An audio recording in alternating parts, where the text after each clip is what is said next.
ǹjẹ́ Arẹ́gbẹ́ ò ti tẹ́ lọ́wọ́ ẹni tó fẹ́ràn ẹ̀ báyìí? àwọn ará Iléṣà kò lè gbàgbé o. ọ̀rọ̀ náà pàápàá sì kàn ká gbogbo ìpínlẹ̀ Ọ̀ṣun ni. ọjọ́ ńlá kan báyìí ni ọjọ́ ìṣẹ́gun túsídẹ̀ẹ́ ọjọ́ 28 oṣù kẹta March 28, 2023. lọ́jọ́ náà ni Ológìnní rọ́mọ ẹkùn. ìyá arúgbó tọkọ ẹ̀ kú pàdé bàbá àgbà tíyàwó tiẹ̀ sọnù ńláwó bára wo. Ràúfù Arẹ́gbẹ́ṣọlá àti Jackson Adémọ́lá Adélékè ló pàdé ara wọn. ẹnìkan gómìnà Ọ̀ṣun àtijọ́, ẹnìkan gómìnà Ọ̀ṣun lọ́wọ́lọ́wọ́. ṣé ẹ sì mọ̀ pé bí babaláwo méjì bá pàdé ara wọn, wọ́n á ju ìrùkẹ̀rẹ̀ síra wọn yẹntúrú yẹntúrú. nígbà tí oníjó méjì náà bá pàdé ara wọn ní gbàgede níbi tí ilẹ̀ ti tẹ́jú, kò sẹ́ni tí kò mọ̀ pé eléérú yóò sungi. ta ni kò wáá mọ Arẹ́gbẹ́ nínú àwọn olórin àti oníjó ayé? níbo lẹnìkan sì ń gbé, níbo ni tọ̀hún wà ní Nàìjíríà yìí tí yóò lóhùn ò mọ Jackson Àríjọ́májẹun? ohun táwọn èèyàn kò kàn mọ̀ ni pé àwọn méjèèjì yóò pàdé níjọ́ kan. àfi bí wọ́n ṣe pàdé níléṣà lọ́jọ́ tá a wí yìí ni lálàbálù akutukuhu. bí Arẹ́gbẹ́ṣọlá ti ń jó lọ sọ́tún, bẹ́ẹ̀ ni Adémọ́lá Adélékè ń jó lọ sósì, níbi tí Major General bá sì ti ń lu gángan bí òwe Ọlágúnsóyè Òyìnlọ́lá, àwọn kúrúǹtù yóò jíjú àjò faṣọya ní o. gbogbo àwọn kọmíṣánná lọ́sùn àtàwọn tó mọ̀ ọ́ jó àtàwọn tí ò mọ̀ ọ́ jó ní kálukú bá bẹ̀rẹ̀ sí í jó rẹbutu. kò wá sí ẹni tó mọ ohun tó fa ijó ńlá báyìí. bóyá ìdùnnú ohun tí wọ́n wá ṣe ní Iléṣà níjọ́ náà ni o, àbí ìdùnnú pé àwọn olóṣèlú méjì tí wọ́n ń fẹ́ gba ìjọba Ọ̀ṣun lọ́wọ́ àwọn míín pàdé ara wọn. ìdí ni pé láti ọdún 2017 nínú oṣù keje ọdún náà tí ikú ti pa Aláàjì Isiaka Adélékè tí wọ́n ń pè ní Ṣẹ̀rùbàwọ́n, tí àwọn kan sì ti sọ pé wọ́n fún un ní májèlé jẹ ní èdè àìyedè ti wà láàrin Arẹ́gbẹ́ àti àwọn ìdílé Adélékè. nítorí Arẹ́gbẹ́ ló ń ṣèjọba, Adélékè sì ní òun yóò ṣe gómìnà, ìyẹn Ṣẹ̀rùbàwọ́n. àwọn ẹbí ẹ̀ sì rò pé nítorí ẹ̀ ni wọ́n ṣe pa á, pàápàá nígbà tó jẹ́ odi àwọn olóṣèlú kan náà ló lọ kí wọ́n tó ní wọ́n fún un ní májèlé jẹ níbẹ̀. ohun tó jẹ́ kí àwọn Adélékè di èrò PDP nìyẹn, tí wọ́n sì kojú Arẹ́gbẹ́ àti ẹgbẹ́ òṣèlú ẹ̀ APC. nígbà náà sì rèé níbi tí àwọn èèyàn fi ìfẹ́ hàn sí àwọn Adélékè yìí tó, bí kò jẹ́ àwọn APC ìgbà náà àti Arẹ́gbẹ́ ni o, àti Bísí Àkàndé ni o, àti àwọn gómìnà wọn tí wọ́n wà níbòmíì, bí kò jẹ́ wọ́n sáré wá bá Ìyọ̀lá Omiṣore ni, tí wọ́n sì ṣe abracadabra. Adémọ́lá Adélékè ní ìbá wọlé ìbò 2018 láti di gómìnà Ọ̀ṣun. ní 2018 yìí náà kì í ṣe pé àwọn aṣáájú ẹgbẹ́ APC fi ọkàn tán Arẹ́gbẹ́ṣọlá mọ́. wọ́n ní nígbà tí aṣíwájú Bọ́lá Tinubu kò ti mú ẹni tóun Arẹ́gbẹ́ṣọlá fẹ́, tó jẹ́ àbúrò òun Tinubu ló mú, pé Arẹ́gbẹ́ kò fẹ́ kinní náà, kò sì fi taratara ṣiṣẹ́ fún APC rárá. kinní náà kúkú wá fẹjú kedere ní 2022, kò sì ṣe é faṣọ bò mọ́, ó ti di gẹ̀gẹ̀ tó tóbi lọ́rùn, apá ìborùn kékeré kò ká. ìjà ti le débi pé àwọn ọmọ APC mọ̀ pé Arẹ́gbẹ́ kò ṣiṣẹ́ fún Gbóyèga Oyètọ́lá láti ṣe gómìnà Ọ̀ṣun lẹ́ẹ̀kejì.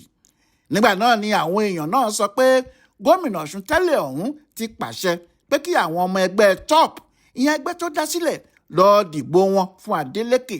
wọ́n sì lérò pé agbára mínísítà tó ní nígbà náà ló lò, tó sì fowó ran àwọn ẹgbẹ́ top lọ́wọ́ láti lè ṣe ohun tó ní kí wọ́n ṣe. bẹ́ẹ̀ ló jẹ́ bí wọ́n ti dìbò náà tán lóòótọ́, gbọ́rọ́gbọ́rọ́ ni Adélékè fi na Oyètọ́lá, tó sì gba ipò gómìnà kúrò lọ́wọ́ rẹ̀. inú bí àwọn APC gan, láti ìgbà náà ni ìjà náà sì ti le títí tí wọ́n fi yọ Arẹ́gbẹ́ kúrò nínú ẹgbẹ́ wọn. àmọ́ gbogbo ohun tó ń lọ náà, etí Adémọ́lá Adélékè àti àwọn èèyàn tirẹ̀ náà kò dí sí i. wọ́n mọ̀ pé bí Arẹ́gbẹ́ṣọlá kò bá sínú ẹgbẹ́ àwọn, síbẹ̀ kì í ṣe ọ̀tá àwọn. bí èèyàn ò bá sì ti ṣe ọ̀tá èèyàn, torí nǹkan ẹni tó fẹ́ bàjẹ́ tó sáré bá ní tún ṣe, ọ̀rẹ́ kan ha tún jù bẹ́ẹ̀ London. ohun tó jẹ́ kí ọkàn Adémọ́lá Adélékè máa fà sí Arẹ́gbẹ́ nìyẹn. ìyẹn ló sì ṣe jẹ́ pé níbi oṣù mẹ́ta lẹ́yìn tó ti gbàjọba, àwọn iléeṣẹ́ tó ń rí sí ọ̀rọ̀ abẹ́lé fún Nàìjíríà, Ministry of Interior, níbi tí Arẹ́gbẹ́ ti ń ṣe mínísítà, kọ́ iléeṣẹ́ kan táwọn èèyàn yóò ti máa gba passport, ìyẹn ìwé ìrìnnà sí ìlú Iléṣà. Wọ́n wá fẹ́ ṣí ilé ńlá náà lọ́jọ́ 28 oṣù kẹta 2023. Bí Adeleke ti gbọ́ bẹ́ẹ̀ ló mú ẹ̀wù tó wọ̀ ọ́, ló mú igbákejì ẹ̀ dání pẹ̀lú àwọn èèyàn ńláńlá inú iṣẹ́ ìjọba rẹ̀ ni wọ́n bá kọrí sí Iléṣà. Níbẹ̀ ni òun pẹ̀lú Arẹ́gbẹ́ ti pàdéra. Ní ijó tá a wí yìí bá bẹ̀rẹ̀. Ọjọ́ ayọ̀ ńlá ni fáwọn méjèèjì. Láti ọjọ́ náà wá ní iná ti mojú igi o, tí igi náà sì mojú iná. Àwọn méjèèjì dọ̀rẹ́ tẹ́nìkan ò rí àárín wọn. Lọ́jọ́ yìí ni Adeleke jẹ́jẹ́ fún Arẹ́gbẹ́ṣọlá pé tó bá ti fẹ́ wọ ìpínlẹ̀ Ọ̀ṣun nígbàkigbà kò sí wàhálà kankan fún o. Tó bá sá ti jẹ́ kí òun mọ̀, òun yóò ṣètò ààbò tó péye fún un tí kò sẹ́nìkan tó bẹ́ẹ̀ tí yóò kọlù ú. Ó lóun yóò sọ kínní náà di òfin pàápàá, òun yóò sì buwọ́ lù ú ní kíákíá. Láti fi hàn pé ọ̀rẹ́ náà ti bẹ̀rẹ̀ lóòótọ́, ọjọ́ kẹrin tí wọ́n pàdé yìí, ìyẹn ní ọjọ́ kìíní oṣù kẹrin 2023, Adémọ́lá Adélékè gbéra ó di ìlú Àbújá. Ó lọ kí mínísítà Arẹ́gbẹ́ṣọlá níbi iṣẹ́ ẹ̀.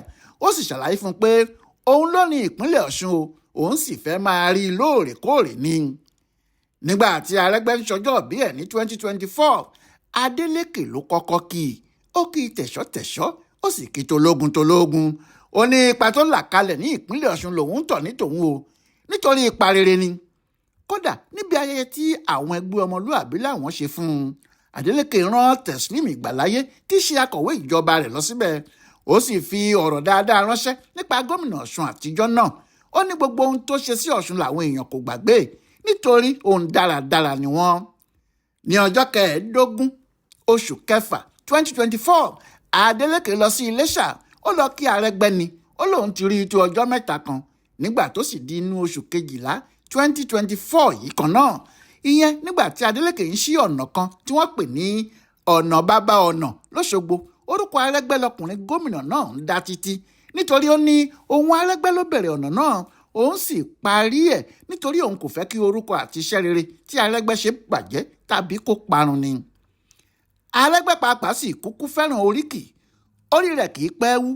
Ìyẹn ló ṣe jẹ́ pé gbogbo bí Adeleke ti ń kí tó ń kí yìí, ṣẹ̀kẹ̀ nínú òun náà ń dùn. Ó mọ̀ pé ẹni tó dáa láti fi ẹ̀yìn sílẹ̀ fún ni.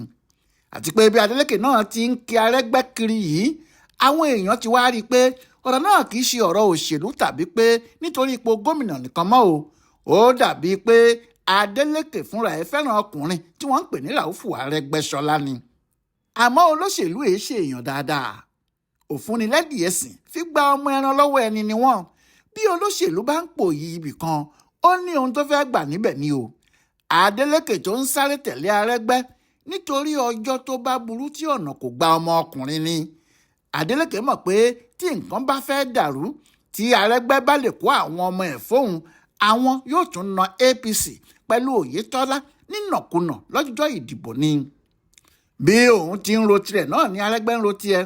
Pàápàá nígbà tí wọ́n yọ ọ́ nínú ẹgbẹ́ APC Ọ̀ṣun níparí oṣù kínní ọdún yìí, Arẹ́gbẹ́ ti rò pé níbikíbi tí òun bá fẹ́ lọ tàbí ohun yòówù tí òun bá fẹ́ ṣe, òun yóò lè di ìpínlẹ̀ Ọ̀ṣun mú nígbà tí gómìnà ibẹ̀ bá ti ń ṣe àbúrò fóun. Gbogbo èrò ẹ̀ ni pé lásìkò tí irú ọ̀rọ̀ ẹgbẹ́ ADC yìí ṣẹlẹ̀, Adeleke yóò kó àwọn èèyàn rẹ̀ tẹ̀lé òun, àwọn yóò sì jọ wà nínú ẹ̀. Òun náà yóò sì lè rí ìpínlẹ̀ kan fi halẹ̀ mọ́ àwọn tó kù. Wọn yóò sì mọ̀ pé òun Arẹ́gbẹ́ náà kì í ṣe kòròfo. Àwọn yóò sì jọ ṣe gbogbo ohun tó bá yẹ tí Adeleke yóò fi padà sípò gómìnà ẹ̀ lọ́ṣun fún sáà kejì. Ohun tí inú ṣe bí ọkùnrin náà nígbà tó rí Adeleke àti ẹ̀gbọ́n ẹ̀ nílé Bọ́lá Tinubu lẹ́kọ̀ọ́ nìyẹn. Gẹ́gẹ́ bí olóṣèlú ńlá tí òun náà jẹ́, ó mọ ìtumọ̀ irú ìpàdé bẹ́ẹ̀ àti ohun tó lè tìdí ẹ̀ yọ. Ó mọ̀ pé kò sí bí irú Adeleke yóò ṣe pàdé Tinubu tí èrò yòówù tó bá ní lọ́kàn tẹ́lẹ̀ kò ní yí padà. Àti pé kò sí bóun ti lè ṣe é mọ́, ẹran ti jákùn, Adeleke ti lọ mọ́ òun lọ́wọ́ nìyẹn. Gẹ́gẹ́ bí olóṣèlú ńlá Ọ̀ṣun, kò sí ìgbésẹ̀ kan tí Adeleke gbé lórí àti wọ inú APC tí òun Arẹ́gbẹ́ kò mọ̀ tàbí tí kò gbọ́. Gbogbo bó ti ń lọ náà ni wọ́n ń ròyìn ẹ̀ fún un.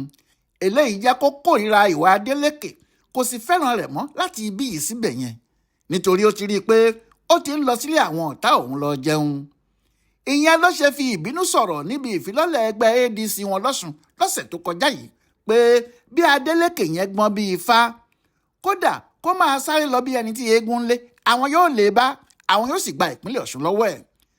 Arẹ́gbẹ́ yẹ̀yẹ́ Adeleke bí ẹni tí kò lè ṣèjọba kó yanjú, ó sì lérí pé iṣẹ́ tó wà níwájú òun báyìí kì í tí ì ṣe ti ìdìbò ìjọba àpapọ̀ ní 2027 o.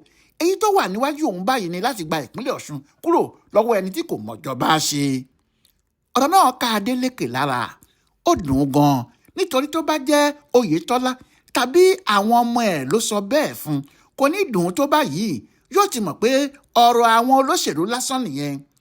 Àmọ́ fún ẹni tí òun ti ń pè ní ẹ̀gbọ́n, tí òun sì ti rò pé òun lè fi ẹ̀mí tó wá jáde ní gbangba báyìí, tí kò sì sọ̀rọ̀ náà ní kọ̀rọ̀ fóun, tó ń lérí pọnran pé òun yóò gbàjọba lọ́wọ́ òun. Afẹ́kájẹ máfẹ́káyó tí fúnni lóko ìdí ọ̀pẹ roni.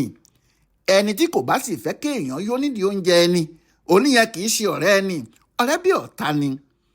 Ohun tó jẹ́ kí àwọn Adeleke náà jáde tán fún Arẹ́gbẹ́ nìyẹn o. Gbogbo ọ̀rọ̀ tí wọ́n sì ti sọ tẹ́lẹ̀ nípa ẹ̀, wọ́n yà á kó o jẹ. Wọ́n ní àwọn ṣe misiteeki ni pé ìjọba burúkú ni Arẹ́gbẹ́ ṣe lọ́sùn. Wọ́n ní ìjọba burúkú ni ìjọba tó fi bí pa aráàlú. Wọ́n ní Ọlọ́run ò tún ní jẹ́ kí àwọn ará Ọ̀ṣun rí irú ẹ̀ mọ́ láéláé. Wọ́n ní àwọn ará Ọ̀ṣun wọ́n kọ Ràúfù Arẹ́gbẹ́ṣọlá, wọ́n kọ ìjọba bàbá Hafusa, wọ́n kọ ìjọba Hafusalari, wọ́n kọ ìjọba alákatakítí. Wọ́n ní àwọn ará Ọ̀ṣun kò lè gbàdúrà irú ìjọba tí Arẹ́gbẹ́ṣọlá ṣe lé wọn lórí mọ́ láéláé. Pàápàá nígbà tí wọ́n ti rí ìjọba Adeleke, ìjọba atunilára. Nígbà tí ìjà bá pa ológbò pẹ̀lú ajá pọ̀ báyìí, bó tiẹ̀ jẹ́ pé ẹnìkan wọn ò lè pa ẹnìkejì, àwọn méjèèjì ni yóò farapa. Àbí nígbà tí ọ̀kan bá ń lo eyín tó ń fẹyín jà, tí èkejì ń lo èékánná tó ń fẹ́ èékánná jà, ṣe bí wọn yóò fa ara wọn láraya náà ni. Arẹ́gbẹ́ ti kó sí wàhálà tirẹ̀ lọ́sùn báyìí, nítorí ìwọ̀nba àwọn tí wọ́n bá jẹ́ ọmọ ẹgbẹ́ ẹ̀ tẹ́lẹ̀ ni yóò rí kó wọ inú ẹgbẹ́ ẹ̀ tuntun. Àwọn tí wọ́n bá jẹ́ ọmọ PDP àti APC wọn ò ní tẹ̀lé lọ o. Bẹ́ẹ̀ ni kò ní lè tọ́ka sí ìpínlẹ̀ kan bí ìpínlẹ̀ rẹ̀ nínú ADC tó lọ náà, àbí ìpínlẹ̀ Èkó ni yóò sọ pé òun ti wá ni. Ní ti Adeleke sì rí ẹ̀wẹ̀wẹ̀, àfi kí àwọn APC gbà o. Bí wọn ò bá gbà á, omi lè ti ẹ̀yìn wọ ìgbín lẹ́nu o, torí wọn yóò lu PDP náà fọ́ débi pé kò ní lè fi ṣe ohunkóhun lásìkò ìdìbò. Ohun tí Ìyọlá Omiṣore sì ṣe sọ pé òun Adeleke ti di ọmọ òrukàn nìyẹn. Ìyá ò sí, bàbá ò sí, pé níṣe lókù tó ń jorígbó kiri. Àṣà wọn ń tagbe, bẹ́ẹ̀ ni wọn ò fura o. Ó tún ń tàlùkò, bẹ́ẹ̀ náà ni wọn ò fura. Àmọ́ lọ́jọ́ tí àṣà wọn ta olóbùrò, àwọn náà gbọ́ ọ̀rọ̀ burúkú lẹ́nu ẹyẹ oko. Àfi ká máa wo ibi tí iná ọ̀rọ̀ Ọ̀ṣun yìí ń jó lọ. Àwọn òǹwòran yóò ríran wò rẹpẹtẹ ni. Ọláyíwọlá Alága ló ń yẹ ọ̀rọ̀ àwọn tẹ̀gbọ́n-tàbúrò yìí wò ní ìpínlẹ̀ Ọ̀ṣun fún Bùdó Àgbáyé fún àṣà àtiṣe Yorùbá World Center nínú ọgbà Yunifásítì Ìbàdàn. A kú afẹ́rẹ́ yìí o.